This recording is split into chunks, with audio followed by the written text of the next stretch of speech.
മാതാപിതാക്കളോട് എനിക്ക് ചോദിക്കാനുള്ളതും നിങ്ങൾ മക്കൾ പറയുന്ന എല്ലാ കാര്യങ്ങളും ചെയ്തു കൊടുക്കുമ്പോഴും മക്കളെ എങ്ങനെ നന്നായിട്ട് വളർത്തണമെന്നും കൂടി ചിന്തിക്കണം. അല്ലെങ്കിൽ നമസ്കാരം. 2 ദിവസം മുന്നേ നമ്മൾ കേട്ടിട്ടുള്ളൊരു ന്യൂസാണ്. ആലപ്പുഴ കായംകുളത്തിനടുത്ത് ഒരു 30 വയസ്സുള്ള അഡ്വക്കേറ്റ് നവജിത്ത് നടരാജൻ എന്ന് പറഞ്ഞിട്ടുള്ള ഒരു യുവ അഭിഭാഷകൻ സ്വന്തം അച്ഛനെ, നടരാജൻ 60 വയസ്സ് ഉള്ള സ്വന്തം അച്ഛനെ വെട്ടിക്കൊന്നു. ഏകദേശം 47ഓളം വെട്ട് എന്ന് പറഞ്ഞത്, എണ്ണം അറിയില്ല, ഏകദേശം 47ഓളം വെട്ട്. അത് കണ്ണിന് താഴെയും മുഖത്തൊക്കെ അത്രയധികം അതിദാരുണമായി, എന്താ പറയുക, മൃഗങ്ങളല്ല പറയുന്നത്, നമുക്ക് ഉപമയില്ല, ആ രീതിയിൽ സ്വന്തം അച്ഛനെ വെട്ടിക്കൊന്നിട്ടുള്ള ഒരു മകൻ്റെ ന്യൂസ് കണ്ടു അല്ലേ. അതിനുശേഷം ആദ്യം അമ്മേനെ വെട്ടി, പിന്നെ അച്ഛനെ വെട്ടി. അമ്മ ഗുരുതരാവസ്ഥയിലാണ്. അതിനുശേഷം ഇവൻ സിറ്റ് ഔട്ടിൽ കയറി അവൻ്റെ പ്രകടനമൊക്കെ ഉണ്ടായിരുന്നു. പിന്നെ പോലീസ് എത്തി അതിസാഹസികമായിട്ട് ഇവനെ കീഴ്പ്പെടുത്തുന്ന ഒരു ന്യൂസ് നിങ്ങൾ എത്ര പേര് കേട്ടു എന്നുള്ളത് അറിയില്ല. അഫാൻ്റെ കേസ് നമ്മൾ ചർച്ച ചെയ്തതാണ് ഇതിന് മുന്നേ അല്ലേ, വെഞ്ഞാറമൂട് കൊലക്കേസ്. അന്നും നമ്മൾ കുറേ കാര്യങ്ങൾ ഇതിനെക്കുറിച്ച് പല ആൾക്കാരും പറഞ്ഞിരുന്നു, പല ആൾക്കാരും ഉപദേശിച്ചിരുന്നു. ആ ഉപ്പ ജീവിച്ചിരിപ്പുള്ളതുകൊണ്ട് അയാളെ കുറേ ഉപദേശിക്കുന്നത് കണ്ടു, അയാളെ കുറേ പഴിചാരുന്നത് കണ്ടു, ആ ഉമ്മാനെ കുറേ ഉപദേശിക്കുന്നത് കണ്ടു, അതിനെ കുറേ പഴിചാരുന്നത് കണ്ടു. പല രീതിയിലാണ് ആൾക്കാർ ഇതിനെക്കുറിച്ച് സംസാരിച്ചിരുന്നത്.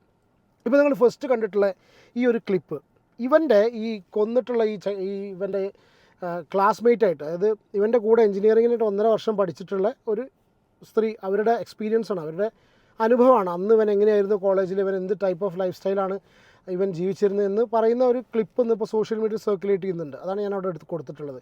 ഞാൻ ആദ്യം ഒരു പോർഷൻ വെക്കാൻ കാരണം എന്താ അറിയോ, ഇതിലിപ്പോൾ വീണ്ടും മറ്റേ നമ്മളെ കേസിൽ കണ്ട മാതിരി ആ മനുഷ്യൻ മരിച്ചു, അയാളെ കൊന്നു അല്ലേ, പഴി അയാൾക്കാണ്. മാതാപിതാക്കൾക്കാണ് എപ്പോഴും പഴി ഉണ്ടാവുക. ഒരു അച്ഛനമ്മമാരും മക്കളെ കഷ്ടപ്പെടുത്തി വളർത്തണമെന്ന് വിചാരിക്കില്ല. എന്ന് വെച്ച് എല്ലാ സൗകര്യങ്ങളും മക്കൾക്ക് കൊടുത്തു കഴിഞ്ഞാലും പ്രശ്നമാണ്. എന്നാൽ സൗകര്യം കിട്ടാത്ത വളർന്ന മക്കളൊക്കെ എല്ലാം നല്ല രീതിക്ക് പോകുന്നുണ്ടോയെന്ന് വെച്ചാൽ അതിനും എനിക്കൊരു ഉത്തരമില്ല.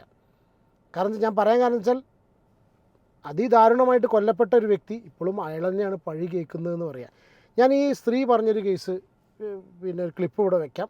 അതിന് മുന്നേ ഈ വിഷയം അറിയാത്തവർക്ക് ജസ്റ്റ് ഒന്ന് പറഞ്ഞുതരാം. 1995 ഈ വ്യക്തി പ്രവാസം കഴിഞ്ഞ് തിരിച്ച് നാട്ടിലേക്ക് വരുന്നത്. നടരാജൻ എന്ന് പറഞ്ഞിട്ടാണ് പുള്ളി. നാട്ടിൽ ബെൻസ് നടരാജൻ എന്നാണ് അറിയപ്പെട്ടിരുന്നത്. പ്രവാസം അവസാനിപ്പിച്ച് വന്നതിന് ശേഷം പല ബിസിനസ്സും കോൺട്രാക്ട് വർക്കുകളും നടത്തിയിരുന്ന വ്യക്തി 1995 ലെഫ്റ്റ് ആൻഡ് ഡ്രൈവ് ബെൻസ് വാങ്ങിച്ചു. KL4E 1995 എന്ന് പറഞ്ഞിട്ടുള്ള ബെൻസ് വാങ്ങിച്ചു. ആ ബെൻസ് ഇപ്പോൾ ഒന്ന് വീട്ടുമുറ്റത്ത് അവിടെ കിടക്കുന്നുണ്ടെന്നാണ് പറയുന്നത്. അപ്പോൾ ആ ഒരു പേരിലാണ് പുള്ളിനെ ബെൻസ് നടരാജൻ എന്ന് അറിയപ്പെട്ടിരുന്നത്. വളരെ കർക്കശക്കാരനായിരുന്നു എന്ന് പറയപ്പെടുന്നുണ്ട്. അങ്ങനെയാണ് ന്യൂസുകൾ കേൾക്കുന്നുള്ളത്. 3 മക്കളാണ്, 2 നിധിൻ, പിന്നെ ഇവൻ ഈ നവജിത്ത് എന്ന്, അങ്ങനെയാണ് പേര് മനസ്സിലാക്കുന്നത്. 2 പേരും ആയുർവേദ ഡോക്ടേഴ്സാണ്. പിന്നെ ഒരുത്തുള്ളത് ഇവൻ എഞ്ചിനീയറിംഗ് പഠിച്ചു എന്ന് പറയുന്നുണ്ട്. അതിനുശേഷം ഇവൻ അഡ്വക്കേറ്റാണ്. അപ്പോൾ മദ്യത്തിന് അടിമയായിരുന്നു, MDMAക്ക് അടിമയായിരുന്നു, ലഹരിക്ക് അടിമയാണ് അല്ലേ. അപ്പോൾ ഇവിടെ ഒരു ചെറിയൊരു ചോദ്യം എനിക്ക് ചോദിക്കാനുള്ളത് എന്താ അറിയുമോ, ഇതിൽ ആരാ കുറ്റക്കാർ? ഞാൻ ആദ്യം പറഞ്ഞൊരു സംഗതി വെച്ച് ചോദിക്കുക. മാതാപിതാക്കളാണോ കുറ്റക്കാർ, അതോ ലഹരിയാണോ ഇതിൽ കുറ്റക്കാർ? മാതാപിതാക്കൾ കംപ്ലീറ്റ് കുറ്റക്കാരല്ല എന്ന് ഞാൻ പറയുന്നില്ല, പക്ഷേ ഇതിൽ ലഹരിയുടെ പങ്ക് ഒരാളും ചർച്ച ചെയ്ത് കണ്ടില്ല. ഞാൻ ആദ്യം ഇവരുടെ ഫ്രണ്ട് എന്നവർ പറയുന്ന ഒരു ലേഡി പറയുന്ന ജസ്റ്റ് ആ ഒരു ക്ലിപ്പ് ഒന്ന് പ്ലേ ചെയ്യാം. അതിനുശേഷം ഈ ഒരു ന്യൂസ് എന്താണെന്ന് അറിയാത്തവർക്ക് പറയാം. കായംകുളത്ത് മദ്യലഹരിയിൽ അച്ഛനെ മകൻ വെട്ടിക്കൊന്നു. എൻ്റെ ഒരു സുഹൃത്ത് അയച്ചെന്ന ഒരു റീലാണിത്. ഇത് കണ്ടപ്പം ആദ്യം ഒരു ഞെട്ടൽ തോന്നി. ഒന്നും കൂടെ ഒന്ന് സൂക്ഷിച്ചു നോക്കിയപ്പോഴാണ് മനസ്സിലായ ആളെ എവിടെയോ കണ്ട് പരിചയമുണ്ടല്ലോ എന്നുള്ളത്.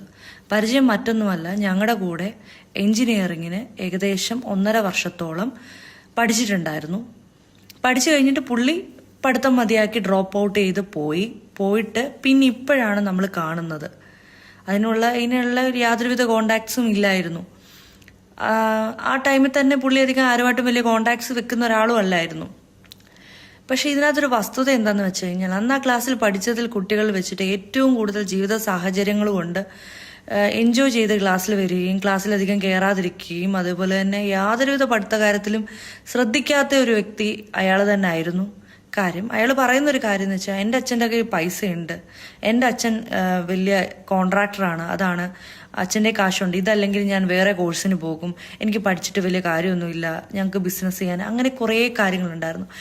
അപ്പം അന്ന് ഞങ്ങൾക്ക് ഇപ്പോഴും ഓർമ്മയുണ്ട്, അവൻ ഇഷ്ടപ്പെട്ട ബൈക്ക് കാര്യങ്ങളെല്ലാം വാങ്ങി കൊടുക്കുകയൊക്കെ ചെയ്തു. അതുപോലെ നല്ല സപ്പോർട്ടീവായിട്ടുള്ളൊരു ഫാദർ ആയിരുന്നു അദ്ദേഹം.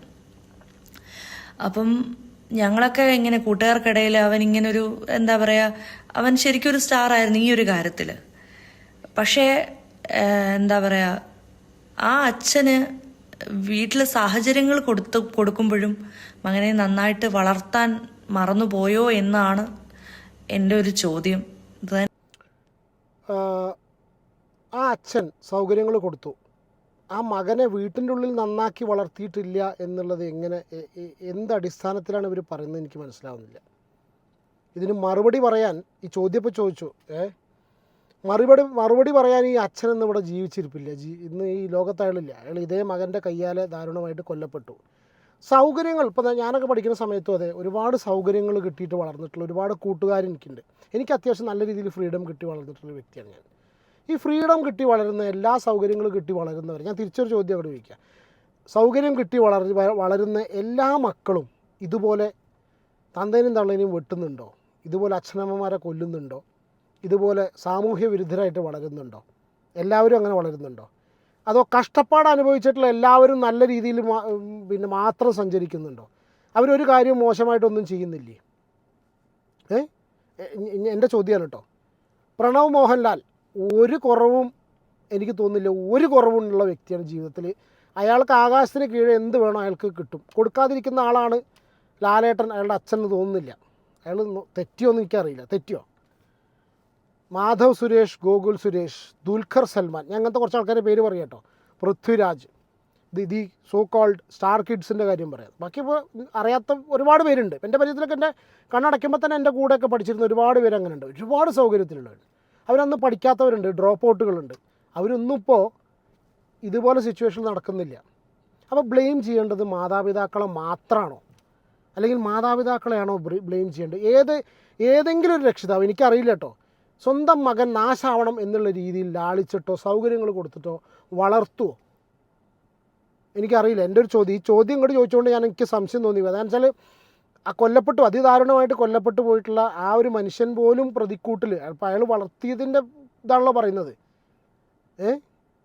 അയാൾ മര്യാദയ്ക്ക് വളർത്താത്തൊറ്റ കാര്യം കൊണ്ട് അയാൾ വെട്ടുകൊണ്ട് മരിച്ചു എന്നുള്ളൊരു സംഗതി പറയുമ്പോൾ അയാൾ വളർത്തിയില്ല എന്നുള്ള ചോദ്യം ചോദിക്കുമ്പോൾ അത് എന്തോ എനിക്ക് ബീങ് എ പേരൻറ്റ് ഞാനും അങ്ങനെ ചിന്തിച്ചു പോവുകയാണ്. അപ്പോൾ ഞാനൊക്കെ എൻ്റെ മക്കളെ വളർത്തുന്നത്, നമ്മളെ കുട്ടികളെ വളർത്തുന്നത് പിന്നെ സൗകര്യങ്ങളൊക്കെ കൊടുത്തിട്ട് നമ്മളെ കൊണ്ട് കഴിയുന്ന രീതിയിൽ കേട്ടോ, എല്ലാവരും കഴിവിൻ്റെ രീതിയിൽ കൊടുക്കുക. പക്ഷേ അതിനർത്ഥം എന്താ വെച്ചാൽ അത് എല്ലാ സൗകര്യം കിട്ടുന്ന കുട്ടികളും ആ ഒരു കാരണം കൊണ്ട് നശിച്ചു പോകുന്നതല്ല.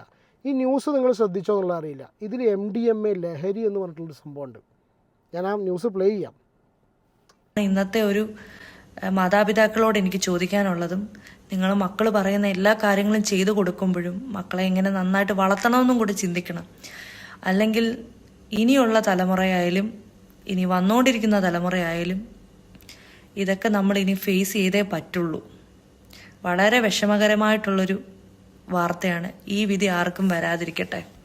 ഈ വിധി ആർക്കും വരാതിരിക്കട്ടെ. പക്ഷേ മാതാപിതാക്കളെ എങ്ങനെ വളർത്തണം മക്കളെ? ഇന്നത്തെ ജീവിത സാഹചര്യങ്ങൾ കുട്ടികളെ എങ്ങനെ വളർത്തണം മാതാപിതാക്കൾ? അതും കൂടി ആരെങ്കിലും ഒന്ന് പറഞ്ഞുതരാം. നമ്മുടെ നാട്ടിലുള്ള ഏറ്റവും വലിയ സംഭവമാണ് ലഹരി. ഇവൻ ലഹരിക്ക് അടിമയായിരുന്നു, ഇവൻ MDMAക്ക് അടിമയായിരുന്നു, ഇവൻ സ്ഥിരമായിട്ട് പ്രശ്നങ്ങൾ ഉണ്ടാക്കുന്നവനായിരുന്നു. ഇവൻ വീട്ടിൽ വന്നിട്ട് എന്തോ LLBയുടെ എക്സാം എഴുതിയിട്ടില്ല, അവൻ എക്സാം എഴുതാത്ത പ്രശ്നം കൊണ്ട് വീട്ടിൽ പ്രശ്നങ്ങൾ ഉണ്ടാക്കിയിരുന്നു. ആ പ്രശ്നം ഉണ്ടാക്കിയിട്ട് നെക്സ്റ്റ് ഡേ എക്സാമിന് പോകണില്ല എന്ന് പറഞ്ഞിട്ട് എന്തോ പ്രോബ്ലം ഉണ്ടാക്കിയിട്ട് സഹോദരൻ ആരൊക്കെ വന്നിട്ട് ഇവനെ റൂമിൽ പൂട്ടിയിട്ടിരുന്നു. 9-9:30 രാത്രിയാവുന്ന സമയത്ത് ആ അമ്മ ചെന്ന് വാതിൽ തുറന്നു കൊടുക്കേണ്ടായത് ഭക്ഷണം കൊടുക്കാൻ വേണ്ടിയിട്ടേ. സ്വന്തം മകന് ഭക്ഷണം കൊടുക്കാൻ വേണ്ടിയിട്ട് ആ അമ്മ ചെന്ന് വാതിൽ തുറന്നു കൊടുത്തു. അപ്പോഴാണ് ആ അമ്മേനെ വെട്ടിയിട്ടുള്ളത്. അതിനുശേഷം പിന്നെ അച്ഛൻ വന്നു, അച്ഛനെയും വെട്ടി. എല്ലാ സൗകര്യങ്ങളും പിന്നെ ചെയ്തു കൊടുത്തിട്ടുണ്ട്.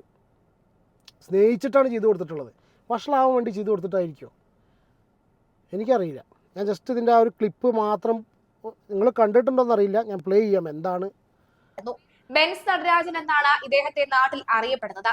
1995 ഇയാൾ ബെൻസ് കാർ സ്വന്തമാക്കിയിരുന്നു.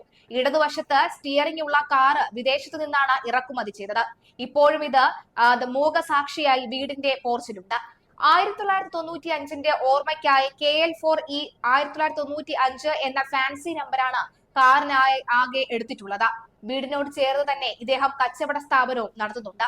ഇതിനോട് ചേർന്ന് തന്നെ സ്വന്തമായി കടമുറികളും ഉണ്ട്. കൂടാതെ മറ്റു ഭൂസ്വത്തുക്കളും കുടുംബത്തിന് ഉണ്ട്. നാട്ടിൽ പലയിടത്തും കൊല്ലം, പത്തനംതിട്ട ജില്ലകളിലും ഭൂമി വാങ്ങിക്കൂട്ടിയിട്ടുണ്ട്. റബ്ബർ എസ്റ്റേറ്റുമുണ്ട്. ആദ്യം സ്വകാര്യ ക്ലിനിക്കാണ് ആരംഭിച്ചത്. പിന്നീട് മരാമത്ത് പണികളിലേക്ക് തിരിഞ്ഞു. പഞ്ചായത്ത് വർക്കുകളും PWD കരാറുകളും ചെയ്തു. വീടിന് സമീപമുള്ള കടകളിൽ സ്റ്റേഷനറി ഹോൾസെയിൽ കച്ചവടം തുടങ്ങി. BDJS കണ്ടല്ലൂർ മണ്ഡലം പ്രസിഡന്റും വേലൻസിറ ജനശക്തി സ്കൂൾ ട്രസ്റ്റ് അംഗവുമായ നടരാജൻ വലിയ കർക്കശക്കാരനുമൊക്കെയായിരുന്നു. സാമ്പത്തിക ഭദ്രതയുള്ള കുടുംബത്തിലാണ് ഇത്തരമൊരു ദുരന്തം ഉണ്ടായത്. അടുത്ത കാലത്തായി നവജിത്ത് രാസലഹരിയും മദ്യവും അമിതമായി ഉപയോഗിക്കുമായിരുന്നു എന്നാണ് പോലീസും പറയുന്നത്. കൃത്യം നടന്നപ്പോഴും അമിതമായി ഉപയോഗിച്ചിരുന്നു. പ്രതിയുടെ സഹോദരൻ നിതിൻ രാജ്, സഹോദരി നിതിമോളും ആയുർവേദ ഡോക്ടർമാരാണ്. ഇങ്ങനെ ലഹരി ഉപയോഗിക്കുന്ന കടുത്ത രാസലഹരിക്ക് അടിമയായിട്ടുള്ളൊരു മകനെ ഈ 19 വയസ്സും 49 വയസ്സുള്ള അച്ഛനും അമ്മയും കൺട്രോൾ ചെയ്യാൻ പറ്റുമോ? അതൊന്ന് പണ്ട് സൗകര്യങ്ങൾ കൊടുത്തുകൊണ്ടായിരിക്കുമോ? എന്താ അവരുടെ തെറ്റെന്താ? ഇങ്ങനെ സംഗതികളൊക്കെ നാട്ടിലുണ്ടല്ലോ, കിട്ടുന്നുണ്ടല്ലോ. ഇതിനെതിരെ ആരെങ്കിലും എന്തെങ്കിലും സംസാരിച്ചിട്ടും വലിയ കാര്യമൊന്നുമില്ല. പോലീസുണ്ട് നമ്മുടെ നാട്ടിൽ. എന്തെങ്കിലും സ്റ്റോപ്പ് ചെയ്യാൻ പറ്റുമോ? നിതിൻ ബാംഗ്ലൂരിലും നിധി ആലപ്പുഴയിലുമാണ് ജോലി ചെയ്യുന്നത്. ഞായറാഴ്ച ലഹരി ഉപയോഗിച്ച ശേഷം നവജിത്ത് നിതിമോളുടെ അടുത്ത് എത്തിയിരുന്നു. അസ്വാഭാവികമായി പെരുമാറിയതിനാൽ നിതിമോളും മറ്റും ചിലരും ചേർന്നാണ് നവജിത്തിനെ വീട്ടിലേക്ക് എത്തിച്ചത്. അക്രമാസക്തനാകുമെന്ന് കരുതി മുറിയിൽ കയറ്റി പുറത്തുനിന്ന് പൂട്ടിയ ശേഷമാണ് ഇവർ മടങ്ങിപ്പോയത്. പിന്നീട് രാത്രി 9:15 അമ്മയെത്തി ഭക്ഷണം കൊടുക്കാനായി കതക് തുറന്നപ്പോഴാണ് ഇയാൾ വാക്കത്തിയെടുത്ത് അച്ഛനെയും അമ്മയെയും തുരുതുര വെട്ടിയത്. വീടിന് പുറത്തേക്കുള്ള വാതിലുകൾ അടച്ച ശേഷമാണ് കുറ്റകൃത്യം ചെയ്തത് എന്നതും ഓർക്കുക. കഴിഞ്ഞ ദിവസം അഭിഭാഷകനായി തുടരുന്നതിനിടയിലുള്ള ഓൾ ഇന്ത്യ ബാർ എക്സാമിനേഷൻ പരീക്ഷ നവജിത്തിനുണ്ടായിരുന്നു. എന്നാൽ ഈ പരീക്ഷ പ്രതി എഴുതിയില്ല. ഇതിന് അച്ഛൻ നടരാജൻ നവജിത്തിനോട് ക്ഷുഭിതനായി സംസാരിച്ചു എന്നാണ് പറയുന്നത്. അതായത് എക്സാം എഴുതാത്തതിന് അച്ഛൻ ശകാരിച്ചു, ക്ഷുഭിതനായി സംസാരിച്ചു എന്നുള്ള കാര്യം കൊണ്ട് മകൻ വെട്ടി. അപ്പോൾ ഈ അച്ഛൻ നല്ല രീതിയിൽ പറഞ്ഞ് മനസ്സിലാക്കി കൊടുത്ത് വളർത്തിയിട്ടില്ല എന്നുള്ളത് പുറത്തുനിന്ന് നോക്കുന്ന ഒരാൾക്കും മനസ്സിലാവില്ല. പിന്നെ ഒരു മാതാപിതാക്കളും സ്വന്തം മക്കൾക്ക് മാക്സിമം സൗകര്യങ്ങൾ തന്നെ ചെയ്തു കൊടുക്കുള്ളൂ. മനസ്സിലായില്ലേ? അതുകൊണ്ടൊന്നും കുട്ടികൾ നാശമായി പോകുന്ന ഒരിക്കലും എൻ്റെ പേഴ്സണൽ അഭിപ്രായമാണ് കേട്ടോ. ശ്രദ്ധിക്കണം മക്കളെ, അതല്ല അതിൻ്റെ ശ്രദ്ധിക്കേണ്ടതെന്നല്ല അതിൻ്റെ അർത്ഥം. പക്ഷേ ഈ സൗകര്യങ്ങൾ കിട്ടി വളരുന്ന മക്കൾ എല്ലാവരും നശിച്ചു പോകുന്നു. എന്നിട്ട് ഒരു സൗകര്യങ്ങളും ഇല്ലാണ്ട് കഷ്ടപ്പെട്ട് മണ്ണെണ്ണ വിളക്കിൻ്റെ അടിയിൽ നിന്ന് പഠിച്ച് വരുന്ന ആൾക്കാർ അവർ എല്ലാം നല്ല നിലയിൽ എത്തുന്നു എന്നുള്ള ആ ഒരു ടിപ്പിക്കൽ സംഭവത്തിനോട് എനിക്ക് പേഴ്സണലി യോജിക്കാൻ കഴിയില്ല. ലഹരി എന്ന് പറഞ്ഞിട്ടുള്ളൊരു സംഭവം ഉണ്ട് നാട്ടിൽ. അത് വലിയൊരു ഘടകമാണ്.